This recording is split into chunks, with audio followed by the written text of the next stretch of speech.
เราไม่ได้ไปขายเครื่องเลยเบามองใส่ไว้หนองตูนเฮ้ยมาปิ้งเกมแล้วหาเรื่องกับตัวเองว่ะ ฮะ มาบ้านนี่ยังไงบักเสีย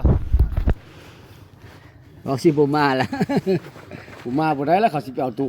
วนใจวนล้อมมัน มื้อที่25มาอีก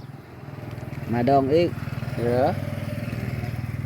บ่ได้ออกงานใส่นี่ ออกแล้วหากันมาแต่ดองวาดนี่ ดองใส่ ดองอยู่บ้านแล้วอยู่ปักชันนี่แหละ อ่า ดองหลานสาว ไปเลยนอนบ่ฝันเลขฝันเบอร์เลย ตันห้าอย่างเขาบ่มาไกล เพราะบ่มาตอกๆแตกๆอย่างน้อยบ่บอกกันจากตู้สองตู้ก็ใครก็กัน ตัวนึงก็ยังบ่มาจะ ไปแล้วบ่ในบ้านนี่เฮ้ยเลย ยังว่าอย่าบ่นี่กันอยู่นี่ เขาดูดาตัวไปก่อนละ แต่ว่าป้อนน้องคุณก่อนบ่จะแม่นบ้านเฮา อ่า เป็นจักบ้านล่ะป้อนอยู่เขตนี่ 3 น้องคุณกับไผ นกจัง บ่โอ้3ล้านโอ้บ้านละ100ปลายก็น้อยเนาะ บ้าน100 200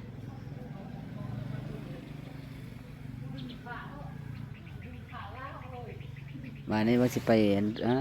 เบิกหน้าเพลงพวก